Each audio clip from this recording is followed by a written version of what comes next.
বিশ্বকাপের সেমিফাইনালে ইংল্যান্ডকে ২-১ ব্যবধানে হারিয়ে টানা দ্বিতীয়বারের মতো ফাইনালে জায়গা করে নিয়েছে ডিফেন্ডিং চ্যাম্পিয়ন আর্জেন্টিনা। শিরোপা নির্ধারণী মহারণের আগে মাঠের পারফরম্যান্সের পাশাপাশি আরও একটি দারুণ সুখবর পেলেন লিওনেল মেসিরা।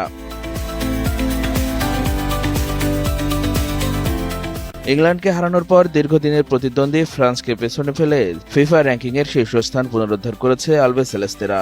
র্যাঙ্কিংয়ের শীর্ষ থেকেই বিশ্বকাপ যাত্রা শুরু করেছিল আর্জেন্টিনা। তবে টুর্নামেন্টের মাঝপথে ফ্রান্সের কাছে সিংহাসন হারিয়ে দ্বিতীয় স্থানে নেমে যায় তারা। কিন্তু গত বুধবার রাতে ইংল্যান্ডকে হারিয়ে আবারও বিশ্ব ফুটবলের চূড়ায় ফিরে এলো মেসিদের দল। ইংল্যান্ডকে সেমিফাইনালে হারিয়ে ২৬.৯০ পয়েন্ট অর্জন করেছে আর্জেন্টিনা, যার ফলে তাদের বর্তমান পয়েন্ট দাঁড়িয়েছে ১৯৭০.৩৭।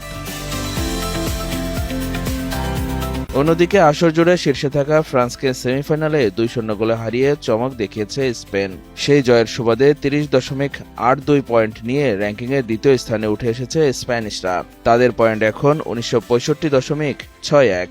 বড় ব্যবধানে হেরে যাওয়ায় ফ্রান্স তৃতীয় স্থানে নেমে গেছে। তাদের সংগ্রহে আছে ১৯৪৮.৯৭ পয়েন্ট। র্যাঙ্কিংয়ে চতুর্থ স্থানে রয়েছে সেমিফাইনাল থেকে বিদায় নেওয়া ইংল্যান্ড ১৮৮৯.৪২ পয়েন্ট নিয়ে।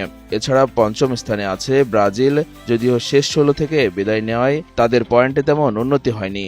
ষষ্ঠ থেকে দশম স্থানে রয়েছে যথাক্রমে মরক্কো, পর্তুগাল, বেলজিয়াম, নেদারল্যান্ডস ও মেক্সিকো।